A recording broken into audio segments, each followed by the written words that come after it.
Une grâce que le Seigneur nous rassemble en ce jour. Il est écrit qu'il renouvelle ses bontés chaque matin. Pourquoi le renouvelle-t-il chaque matin? Afin que l'homme sache que ce n'est pas par ses efforts, ce n'est ni par ses œuvres qu'il reçoit de la bonté de la part du Seigneur. Hein, comme il est écrit, il donne à ses bien-aimés pendant leur sommeil. Alors c'est pour montrer que ce n'est pas à cause de nos œuvres que nous recevons de la part de Dieu, mais nous recevons tout de lui par grâce. Alors ce soir, nous allons partager sur la prière. Alors que je pensais à autre chose, juste avant que le bien-aimé Alicia me passe le message, j'ai eu cette conviction de parler sur la prière. Alors nous allons prendre d'abord Luc chapitre 11. C'est là-bas que les disciples constatèrent quelque chose et ils ont demandé au Seigneur de leur montrer comment prier. Donc, nous prenons d'abord Luc chapitre 11, du verset 1er au verset 4. Voici ce qui est écrit. Jésus priait un jour en un certain lieu. Lorsqu'il eut achevé, un de ses disciples lui dit, Seigneur, enseigne-nous à prier comme Jean l'a enseigné à ses disciples. Il leur répondit, quand vous priez, dites, Père, que ton nom soit sanctifié, que ton règne vienne, donne-nous chaque jour notre pain quotidien. Pardonne-nous nos offenses, car nous aussi nous pardonnons à quiconque nous offense, et ne nous induis pas en tentation. Amen. Alors, pour plus de compréhension sur le modèle de prière de notre Seigneur Jésus-Christ, que le Seigneur Jésus a enseigné, il nous convient donc de voir ça dans l'Évangile selon Matthieu. Je crois que dans Matthieu, c'est plus détaillé. Et pour mieux comprendre, nous allons commencer à partir du verset 5 du chapitre 6. Donc Matthieu chapitre 6, on va commencer à partir du verset 5. En effet, le Seigneur Jésus, avant d'enseigner ce qu'est la prière, il a d'abord mis en garde les apôtres pour enseigner ce que n'est pas la prière. Donc Matthieu chapitre 6, du verset 5 jusqu'au verset 8. On va aller pas à pas. Lorsque vous priez, ne soyez pas comme les hypocrites qui aiment à prier debout dans les synagogues et au coin des rues pour être vus des hommes. Je vous le dis, ils reçoivent leur récompense. Et quand tu pries, entre dans ta chambre, ferme ta porte et prie ton Père qui est là dans le lieu secret. Et ton Père qui voit dans le secret te le rendra. En priant, ne multipliez pas de vaines paroles comme des païens qui s'imaginent qu'à force de paroles, ils seront exaucés. Ne leur ressemblez pas, car votre Père sait de quoi vous avez besoin avant que vous le lui demandiez. Amen. Alors, Jésus-Christ comme le véritable jardinier, un bon jardinier, lorsqu'il veut placer les semences dans une terre, il commence d'abord par enlever les impuretés. Parce que si la terre n'est pas bien aménagée, la semence ne pourra pas bien produire. Ou encore, on n'aura pas une bonne semence. Donc, il faut d'abord nettoyer la terre. Voilà pourquoi, avant d'enseigner comment prier, il présenta d'abord un message sur comment ne pas prier. Et c'est très important. Malheureusement, nous, en ce temps de la fin, nous ne voulons pas apprendre des erreurs de ceux qui sont passés avant nous.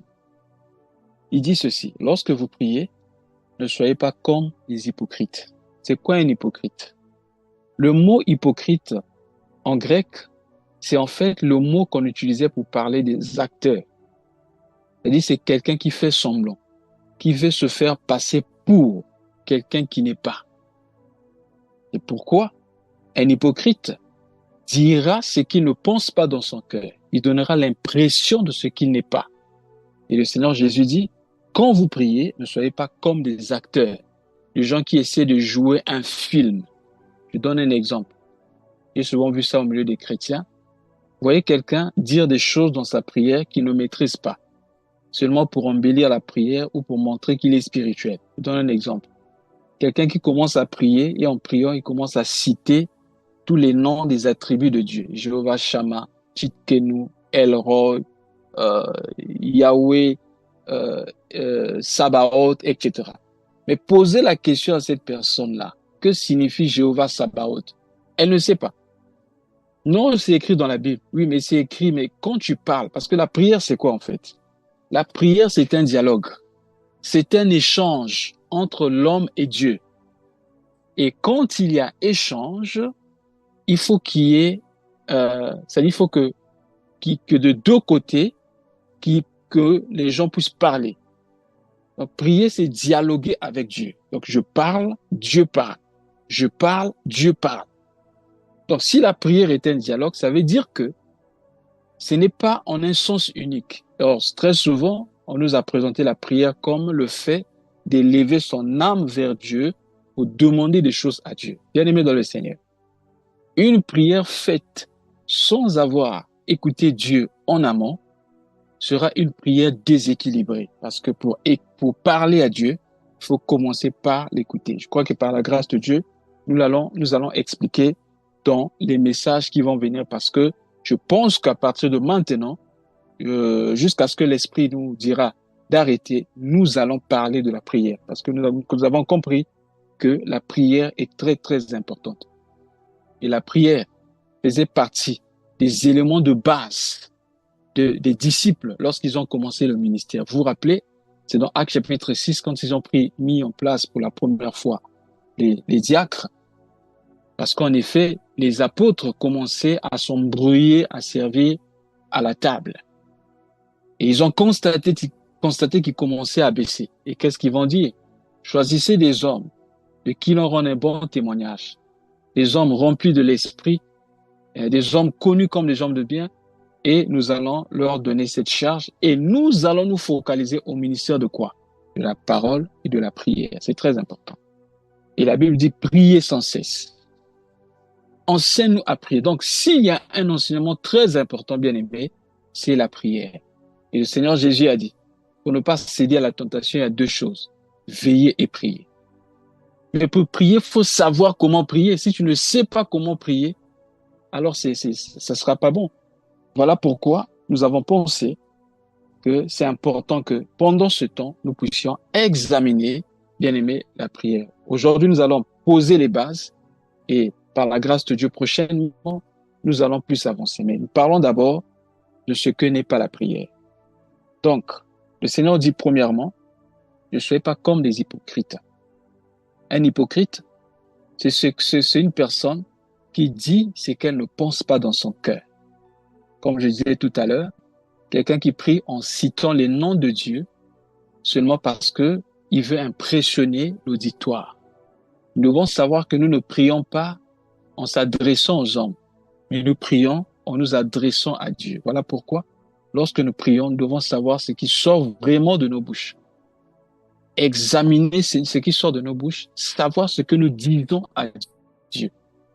Voilà pourquoi c'est très important de lier aussi la prière à la parole. Si tu n'as pas écouté la parole de Dieu, si tu n'as pas compris la parole de Dieu, ta prière ne sera pas aussi équilibrée. Donc, ne prions pas comme les hypocrites qui aiment à prier, la Bible dit, qui aiment à prier debout dans les synagogues et au coin des rues pour être vus des hommes. Donc, ici, nous voulons dire que lorsque nous prions, nous ne devons pas le faire pour chercher à impressionner les hommes ou à attirer les regards des hommes. Nous devons nous adresser à Dieu. Je continue. Je vous le dis en vérité, ils reçoivent leur récompense. Ça veut dire quoi? Nous ne devons pas chercher à manifester notre justice ou notre piété devant les hommes, mais c'est d'être dans le secret. Et si c'est dans le secret, facilement ça sortira devant les hommes.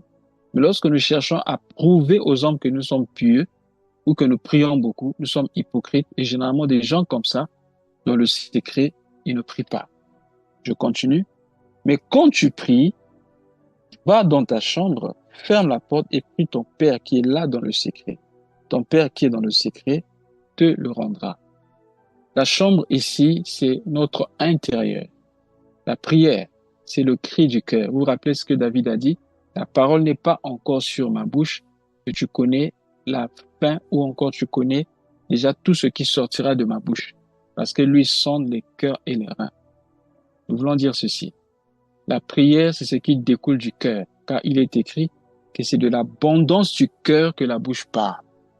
Donc la prière doit être faite de cœur, c'est-à-dire que ça doit découler du cœur, pas simplement des lèvres, mais ça doit quitter le cœur. Le cœur ici, comme on dit la chambre ici, c'est le lieu secret pour dire que Dieu voit notre intérieur. Cela aussi peut représenter un lieu secret, c'est-à-dire un lieu où nous nous éloignons du bruit, nous éloignons des hommes pour ne pas être distraits. Ça veut dire quoi? Lorsque nous prions, nous devons nous arranger à ce que nous ne soyons pas distraits au niveau de notre cœur, au niveau de notre pensée. Parce qu'il y a des gens, pendant qu'ils prient, leurs pensées se baladent partout. Ils sont dans l'église avec les frères, mais en réalité, leurs pensées se trouvent déjà à l'extérieur. Voilà pourquoi, quand nous prions, nous devons pas, nous devons, disons, arranger l'environnement de telle sorte qu'il n'y ait rien qui puisse nous déranger. Je donne un exemple. Une femme, par exemple, veut prier. Non, elle commence à préparer, elle dit, bon, je vais prier pour tant de minutes. Elle laisse la nourriture au feu. Déjà, une telle personne ne pourra pas bien prier parce que si tu es conduit par l'esprit t'emmènera à prier plus de temps que prévu et finalement, tu seras obligé de couper parce que tu penseras à ta marmite qui est au feu. Donc, si nous sommes en train de prier, nous devons nous arranger à ce qu'il n'y ait pas quelque chose pour nous déranger. Tu veux prier, par exemple, et tu laisses tes téléphones en mode normal. Mets tes téléphones, même pas en mode vibreur, parce que si ça vibre, tu sauras, ça va te déconcentrer. Mets ton téléphone en mode silencieux, de telle sorte que cela ne puisse pas te déranger. C'est pourquoi on dit rentre dans ta chambre et ferme ta porte. Ça veut dire quoi? Que rien ne doit stopper ta relation avec le Seigneur à ce moment-là. C'est très important. Je continue. En priant, ne multipliez pas des vaines paroles comme les païens qui s'imaginent qu'à force de paroles, ils seront exaucés. Voilà encore une autre chose. Certains pensent que c'est la quantité de paroles qui fera que nous soyons exaucés. Donc, du coup, il y a des gens qui ont créé des méthodes pour prier. Des méthodes pour prier ou pour jeûner. Pourquoi? Parce qu'on a lu ça dans la Bible. Vous voyez, par exemple, des gens vous dire, non, mais voilà comme Jésus avait prié toute la nuit avant de choisir les disciples. Donc, les prières faites le soir, ce sont des prières efficaces. Bien-aimés dans le Seigneur, ce n'est pas biblique. Vous voyez des enseignements comme ça, on a des prières de minuit. Ce sont des prières très dangereuses. Si tu veux que Dieu t'écoute, il faut prier très tôt le matin, à 3h, 4h du matin. Lève-toi, commence à prier. Bien-aimé dans le Seigneur, Dieu n'est pas dans nos programmes. Si c'est une heure qui te permet d'être calme, dans le silence, de bien méditer et prier, gloire à Dieu. Mais si tu le fais parce que tu penses qu'à ce moment-là, c'est le moment où Dieu t'entend mieux, bien aimé, nous tapons à côté, nous croyons que Dieu c'est un homme. J'ai vu des gens comme ça. Oh non, moi j'aime prier souvent au milieu de la nuit parce qu'à ce moment-là, plusieurs chrétiens dorment, donc Dieu n'aura pas certainement de lettres de prière de plusieurs personnes, il va mieux m'entendre. Bien aimé dans le Seigneur, Dieu peut multiplier la population de la terre fois millions et il peut écouter ces millions-là en une seule fois. Il est le créateur qui maîtrise tout, qui a le contrôle sur tout. Donc, on ne doit pas prier en s'imaginant des choses dans notre tête. Parce qu'il y a plusieurs enseignements comme ça, quelquefois des hérésies, des gens qui ont été occultistes, mais qui ont mené ces choses dans les églises, pensant que ça va marcher comme ça. Non. Lorsqu'on a changé de côté, il faut carrément se détourner des choses qui concernent l'occultisme. Mais ils ont mené les mêmes pratiques en disant que non, mais voilà, quand tu pries à 12h du matin, à cette heure-là, il y a des choses qui se font. Je me rappelle, il n'y a pas très longtemps, quelqu'un m'a demandé, il y a une sœur qui a demandé à ce qu'on prie pour elle. Et avant de prier pour elle, elle demandait s'il fallait que se tourne vers le lever du soleil. Pourquoi? Parce que certainement dans son église, elle a pris ça. Non, pour prier, il faut se tourner vers le lever du soleil. Vous voyez, les musulmans, quand ils prient, ils ont une certaine direction qu'ils regardent. Et certains chrétiens aussi peuvent bien aimer être emballés dans ce genre de choses-là. Le Dieu que nous servons, il est le créateur du ciel et de la terre. C'est lui qui gère les 4 points cardinaux. Il n'a pas besoin d'une position donnée. Il n'a pas besoin d'une ordre donnée pour nous entendre. Et s'il faut écouter le modèle de prière, à quel moment prier, combien de temps prier, bien aimé la Bible, prier sans cesse. À quel moment? Sans cesse, à n'importe quel moment. Donc, c'est pas parce que le Seigneur Jésus a prié toute la nuit que les prières faites très tard la nuit, ce sont des prières qui seront exaucées ou les prières plus puissantes. Voilà encore là où nous tapons à côté. Vous voyez, par exemple, certains pour jeûner, ils ont fixé des jours comme ça. Ils ont appelé, par exemple, le jeûne d'Esther, jeûne de 3 jours. Si tu as tel problème, jeûne pendant 3 jours. Si c'est tel problème, fais le jeûne de Daniel de 21 jours. Et c'est devenu comme un système. On dit, quand je vais rentrer dans ceci, Dieu va m'exaucer. Donc, du coup, on n'a plus foi en Dieu, on met plus notre foi en Dieu, on met maintenant notre foi dans les tactiques, les systèmes, dans les choses que nous voulons faire. Bien aimé dans le Seigneur. La Bible dit, quand vous priez, ne multipliez pas des vaines paroles. S'imaginant que le Seigneur va vous exaucer à cause de ces vaines paroles. Donc, faisons très attention à ces enseignements que nous écoutons aujourd'hui. La Bible dit que nous avons été édifiés sur le fondement des apôtres et des prophètes. En tout cas, lorsque vous priez, le Seigneur aussi a mis l'accent sur la foi. La foi en qui? La foi en lui. Non pas la foi dans la prière, non pas la foi dans le jeûne. C'est bien de jeûner, mais le jeûne ne donne rien. Le jeûne nous permet simplement d'être plus sensibles à la voix de Dieu parce que nous crucifions la chair. Mais ce n'est pas que le jeûne donnerait quelque chose. Donc on ne doit pas avoir notre foi sur le jeûne ou sur la prière. Notre foi doit être sur le Seigneur Jésus-Christ lui-même. Alors, après avoir parlé de ce que n'est pas la prière,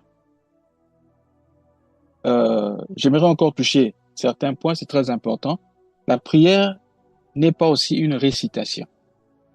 Vous voyez, c'est aux disciples que le Seigneur avait dit, voici comment vous devez prier. Mais quand vous lisez les Actes des Apôtres, vous ne verrez pas un endroit où les apôtres réunis, ils ont commencé à citer le Notre Père qui est aux cieux. Que ton nom... Non, non, non. C'était un modèle, pas une récitation. La prière, c'est un dialogue. La récitation, c'est un sens unique. Mais s'il faut parler, il faut qu'il y ait un échange. Donc, nous prions, en priant, nous devons dire ce que nous sentons, ce que nous pressentons, ce que nous pensons à Dieu, sans détour. C'est très important. Et la prière est faite au nom de Jésus-Christ, car il a dit lui-même dans Jean chapitre 15, je pense, verset 15 ou 14, tout ce que vous demanderez en mon nom, je le ferai. La prière n'est pas faite au nom de qui que ce soit. Il est vrai que le Seigneur Jésus a dit, faites de toutes les nations mes disciples, vous les baptisez au nom du Père, Fils, Saint-Esprit, mais jamais les apôtres en priant, ils ont dit, après avoir prié, au nom du Père, du Fils et du Saint-Esprit, Amen. Non. La prière, c'est au nom de Jésus.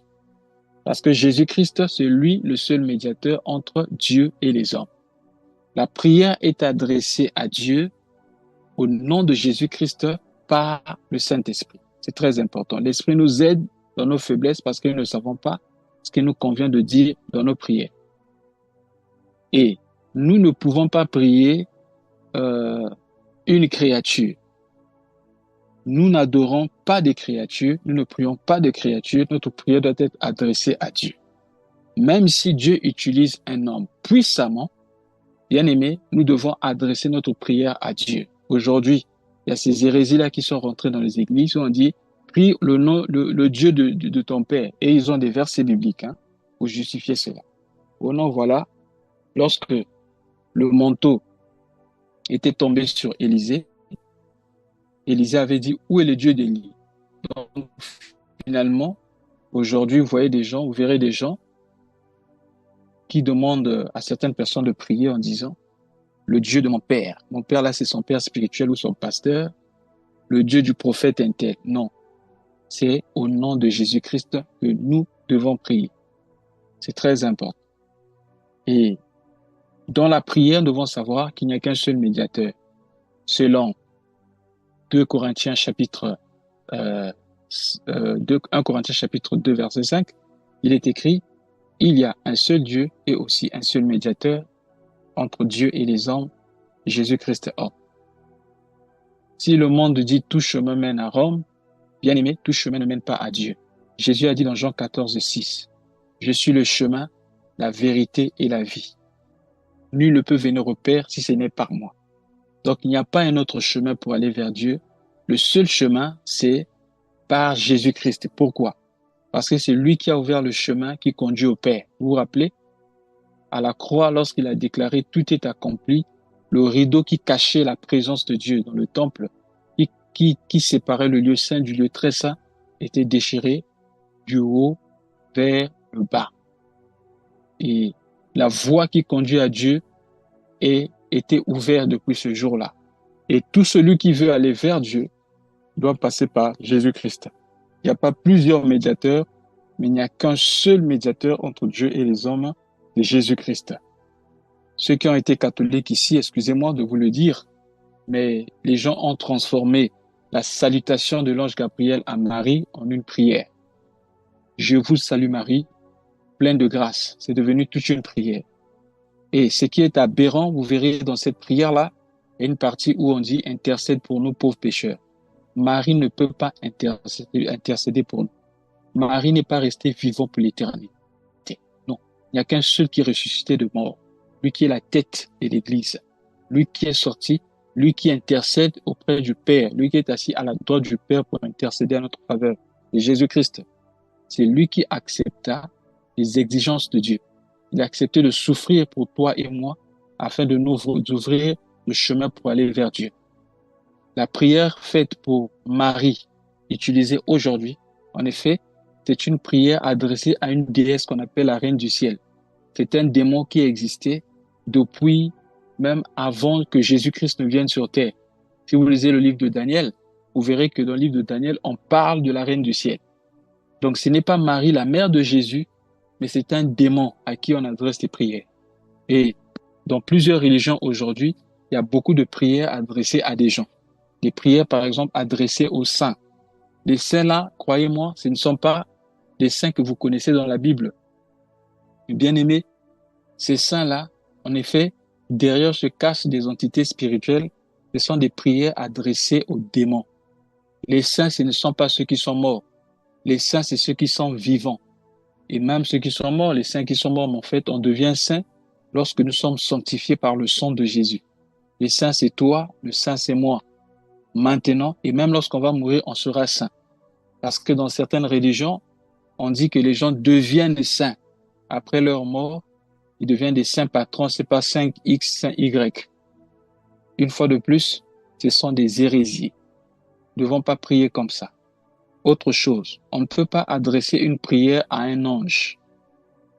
Bien que les anges soient avec nous, l'apôtre Paul, je crois, dans la Bible, il est écrit que ce sont des esprits à notre service, mais nous n'avons pas aussi le droit ou le pouvoir de commander des anges. Même le Seigneur Jésus-Christ sur terre, quand il parla avec Pilate, il a dit à Pilate, je suis capable de demander à mon Père, et lui, il enverrait des anges pour me protéger. Aucun homme ne doit prier ou adorer un ange. Le livre d'Apocalypse, Jean était frappé par la beauté de l'ange. Il dit, je voulais fléchir mes genoux devant lui, quand ce dernier m'a dit, évite de le faire, arrête, ne le fais pas, car je suis un compagnon de service de tes frères qui doivent hériter le salut. On ne doit pas adresser des prières à un ange. Non, les anges sont là avec nous, ils nous aident, mais les anges sont envoyés par Dieu pour nous aider. Notre prière doit être adressée seulement à Dieu ou directement au Seigneur Jésus-Christ lui-même. Mais non pas prier un ange ou commander un ange. Si vous voyez quelqu'un dire, j'envoie l'ange à tel endroit, je commande à l'ange, bien aimé, comprenez que ce ne sont pas les anges de Dieu, mais c'est plutôt des démons. La prière que nous faisons ne doit pas être liée à quelque chose. Il y a des gens qui lient toujours des choses matérielles à leur prière. J'ai visité par exemple une famille indienne comme ça, des chrétiens indiens. Bien aimé, chez eux, avant de prier, ils se tournent vers la photo de l'acteur qui a joué le film de Jésus qu'ils ont placé dans leur maison sur le mur, pensant qu'en se tournant vers ces Jésus-là, ils auront euh, la bénédiction venant de Dieu. Faisons très attention. La prière ne doit pas être liée à quelque chose de physique. Avant de prier, non, il faut prendre le chapelet, alors commencer à faire passer le chapelet. En faisant passer le chapelet, c'est ainsi que nous serons exaucés. Non, la Bible dit, le Dieu qui, euh, le Dieu qui a créé les cieux et la terre n'habite pas dans le temple fait des mains d'hommes. Et il n'a pas aussi besoin d'un homme pour l'aider. Et lui, plutôt qu'il donne à nous tous l'être et le mouvement. Donc, bien-aimés dans le Seigneur, nous devons bien aimer apprendre toutes ces choses et enlever toutes ces formes d'idolâtrie autour de nous afin que nous puissions servir, adorer et prier le Dieu vivant. C'était important pour le Seigneur d'enseigner la prière à ses disciples de cette manière afin que les disciples apprennent comment prier. Et aujourd'hui, même dans les églises, il y a le feu étranger qui est rentré. Vous voyez des gens qui prient pour chercher la mort des gens, qui invoquent le feu pour chercher à détruire soi-disant les ennemis physiques. Non, frère. Éphésiens 6, 12, la Bible dit, nous n'avons pas à lutter contre la chair et le sang, mais nous luttons contre les principautés. Nous ne pouvons pas avoir des ennemis physiques. Non, frère. La Bible dit, si ton ennemi a faim, donne-lui à manger, s'il a soif, donne-lui à boire. Mais nous luttons contre des influences sataniques, mais nous ne luttons pas contre des hommes de chair. Souvenez-vous, un jour, alors que Jésus voulait se rendre à Jérusalem, il envoyait ses disciples devant lui. Je crois que c'est dans Luc chapitre 9. Et comme on n'avait pas voulu le recevoir parce qu'il se dirigeait vers Jérusalem, Jean et Jacques ont dit au Seigneur, Seigneur, veux-tu que nous commandions le feu du ciel pour le consumer? Et qu'est-ce que Jésus avait dit? Vous ne savez pas par quel esprit vous demandez ces choses. Le Fils de l'homme n'est pas venu pour faire perdre les âmes des hommes, mais pour les sauver. Et vous verrez des gens aujourd'hui qui invoquent le feu sur les sorciers, soit disant pour les tuer. Il y a des gens qui prendront même le passage de l'Ancien Testament. Tu ne laisseras pas vivre la sorcière. On doit les tuer, les brûler. Non, frère. Notre combat n'est pas physique. Notre combat est spirituel. Nous ne les tuons pas, mais nous repoussons la puissance de la sorcellerie. Parce qu'un sorcier, si tu le tues aujourd'hui, le même esprit va sortir de lui pour entrer dans une autre personne. La sorcellerie va continuer. Mais si tu repousses l'influence de la sorcellerie, les gens seront libres. C'est très important de comprendre ces choses. Donc, bien aimés dans le Seigneur, c'était là le message d'aujourd'hui. Nous avons préféré commencer par comment ne pas prier afin que les jours à venir, nous puissions continuer le message en parlant maintenant de ce qu'est réellement la prière, tout en prenant des exemples, non seulement dans l'ancienne alliance, mais dans la nouvelle alliance pour savoir comment prier dans notre dispensation. Alors que Dieu nous bénisse et qu'il nous donne de savoir comment prier. Amen.